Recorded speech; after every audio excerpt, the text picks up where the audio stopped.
could be introduced early this year. Minister for Transport Shane Ross said that the increase in road fatalities is completely and utterly unacceptable and has demanded action and results in a bid to reduce fatal road accidents for 2017. The Minister, Shane Ross, joins us now. Good morning, sir. You're very welcome, Minister. And Happy New Year to you. These new proposals that we've had headlines of in the newspapers and some detail. There's the register, the naming and shaming register, and the lowering of alcohol limits specifically. This register, how would that naming and shaming register work? Well, I think it's very simple. At the moment, of course, the courts are open to anybody to come in and see who's convicted of whatever of drunken driving or whatever it is, but there's no register there at all. And so people can walk out of court and nobody knows, in effect, unless it's covered by the press, that this has happened. And what that story in the Irish Times tells you today, which is so alarming, is that those who are disqualified, a large number of them, are still driving. They just totally and utterly ignore the law. Naming and shaming would only be part of the package. We want to do several other things, and we're going to do several other things. We want to do them immediately. Naming and shaming would have the effect, I assume, and we assume, I mean that people in their community can't just be disqualified and just go on driving, which is what's happening at the moment, but that their parents knew, their wives knew, their husbands knew, and also their employers knew. And one of the really serious messages in the Irish Times story this morning is a lot of those people who are going on driving after being disqualified are actually professional drivers. They're talking about bus drivers and people like that, and their employers would know as well. So that is very, very important. That's part of the package. Is a database like that, Minister, not quite a crude instrument? I mean, should we not have then a database for anybody convicted of assault causing serious harm, or a database if you're convicted of a sexual offence, or a database if you're convicted of manslaughter? I mean, you could go on and on and on. You could certainly go on and on and on, but this is a chronic situation. This is critical. This is an emergency. This is where people are actually getting killed as a result of recidivism, in other words, repeat crimes. And we've got to have a package. The database is only part of it, as I said. One of the other things, which I'm absolutely determined to do, and I'm going to bring this to government, not next year, not the year after, like other things, but almost immediately, I'm going to bring to government a repeal of Section 29 of the 2010 Traffic Bill. And that is to stop the extraordinary loophole which exists, and it's being ridden through by various people, where first-time offenders are allowed to pay off a certain amount of money, 200 euros if they're over the limit by a certain amount, and take penalty points rather than build off the road. And what we want to make sure is remove that discretion altogether. Absolutely. Zero tolerance. Zero tolerance on that. Disqualification, alcohol over the limit means disqualification. Disqualification means disqualification. It doesn't mean that you can pay it off with 200 quid or 400 quid. But what we're seeing, Minister, is that disqualification is clearly not working, because we've got 8,000 drivers who've been disqualified who are continuing to flout the rules anyhow. And so we have to pursue that on another front. And what do you do? This is the reality, and we're going to have to face reality because there are people's lives at stake here. What do you do if people who are disqualified continue to flout the law? In other words, they ignore the disqualification. Well, there's only one option. You've got to either confiscate their cars, or you've got to do something more serious, which is to make jail sentences more frequent. You raised 2 points, and let's go back to maybe a big one, and I don't know whether you can tackle this or not, or whether you're planning to, but the 210 Road Traffic Act is a joke. Yeah, go on. It was watered down to get it passed, and it's not just the 3 penalty points and 200 quid and a slap on the wrist. There's other aspects of it as well, which are not fit for purpose. So are you going to go back and redo that bill? Anything which is necessary to save lives will be looked at and tackled immediately. The real problem... But what's to say that if you try that and it won't be watered down again? No, wait a minute. I'm going to bring proposals to Cabinet in the next 4 weeks, not in the next 4 years, in the next 4 weeks, about the repeal of Section 29. That's the really big loophole. That's the one that lets people through, back on the road immediately, even though they're disqualified for being over the limit on alcohol. And this is that there are 4 big problems still. That we know, and they're the old reliables, if you like it. It's alcohol, safety belts, mobile telephones, and speeding. And in the last month, and I don't think it's appreciated, I had passed by the Dáil and by the Seanad the Road Traffic Bill 2016, which attacked the one problem which we see coming down the horizon, which is there already, which hasn't been done, that's drugs driving. We do not know the extent of drugs driving. We know there's a lot of it going on, but we don't know the extent of how much it causes accidents.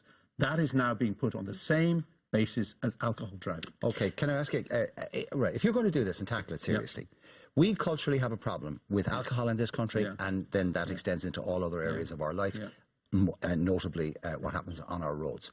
Why is anybody with alcohol in their system allowed to get behind the wheel of a car?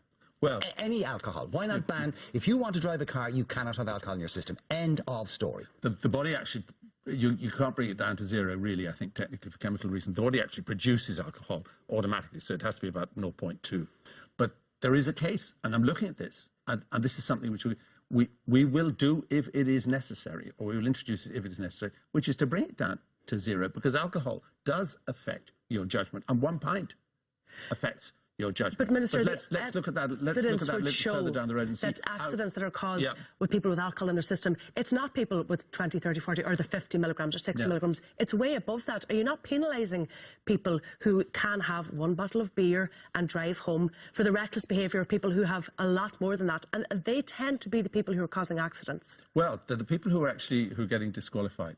But a lot of people are obviously using the loophole. Huge number of people are using the loophole for saying this is our first offence, and we're not going to actually get disqualified for this. The evidence also is that if you have 1 pint, a lot of those people who have 1 pint and start at 1 pint actually go on to drink 6 or 7 or 8 later. If you stop them in the first place, they won't go on to that. But others will be penalised, the reasonable people who don't flout the laws. Well, wait a minute. There's absolutely compelling evidence for the fact that 1 pint does actually affect your driving. There's no doubt about this. So you're talking about degrees. Well, I mean, if we have a zero tolerance attitude towards, say, for example, smoking in public places, why can't we have a zero tolerance to people and alcohol in cars? Look, you're making a very good case for something which we're actually looking at the moment. We're looking at bringing it down and down and down. I don't want to introduce a complete nanny state in this state. I don't want to say that people should never go into a pub and drink and not drive for a couple of days as a result of that. But I want people to realise that if they do this, they're going to be penalised. And I want, above all things, and this is what's so important, I want to save lives. This is not about the people who are taking reckless and irresponsible decisions and doing it. It's about the absolute tragedies which happen to people who are innocent, who are driving along the road and have been killed. Well, our numbers went back up again last year, much to everybody's horror. I believe the word you used was calamitous, and I think that's probably even understating it. People will say there's obviously a much deeper problem within the Irish psyche in terms of our relationship with alcohol. So can you, as Transport Minister, you're tackling it on your front, but do you not need a concerted effort from all of your cabinet colleagues that to help change the culture? It's not just how we behave in terms of when we get behind the wheel of a car, it's how we behave with alcohol in general. Well, let me say, first of all, my job in transport is to concentrate on the immediate problem. And the immediate problem here is behind the car. I think we have a... But if you fix that one little bit and the other bits of it aren't fixed, then you are, as the French say, contre le vent. Yeah, if I can bring down the figures, I will regard it as a successful campaign. You know, the most important issue that I face in the transport portfolio, not in the sports or the tourism portfolio, is the safety of people on the roads. And what I'm getting at the moment is evidence that there are uninsured drivers out there, there are learner drivers driving who shouldn't be doing it, there are people driving well under the influence of alcohol, and that there is a cavalier attitude to transport and to cars and to human life at the moment. It's my job to protect human life. It's my job to act in the greater public interest there. You put in all the laws you want, and they can be as draconian as you like. Sure. If you don't have them enforced, then you're whistling in the wind. Absolutely correct. We've got to have them. They've got to have them enforced. You need more guarding, you need more resources. You're going to get those? Yeah, that's certainly part of the equation. And we're certainly going to get those. And what we saw at Christmas, and I'm sure you saw the figures, was the Gardaí came out in force. And the result of what the Gardaí came out in force and found when they were patrolling, when the traffic corps was out in force and breathalyzing people, was that the numbers were up 50% in terms of alcohol in the blood and people being charged. So what we're finding is it is necessary, as part of this equation, to make sure that people know that when they come out of the pub at night, if they have 3 or 4 pints, there's a likelihood of there being a Garda patrol down the road who'll pick them up. That's absolutely essential as part of the equation. My job is to legislate.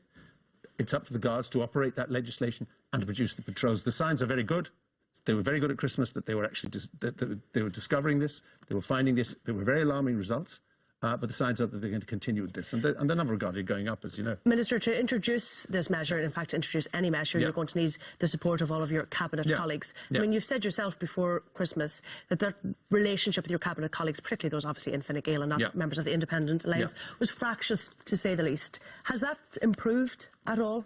New year, new start, new you? You very significantly used the word "was," and there were real difficulties when we took office with them. We had a kind of cultural difference. Fine Gael did not believe, and doesn't believe, and fair enough, doesn't believe in did not believe that in the free vote concept that we believe, which is so important.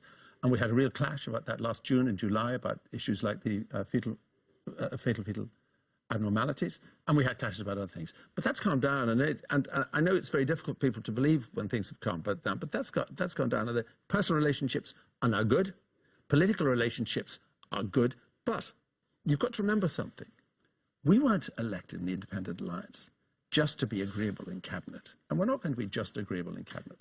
What we do in Cabinet, certainly we have robust, and we have very, very long and very well-argued discussions.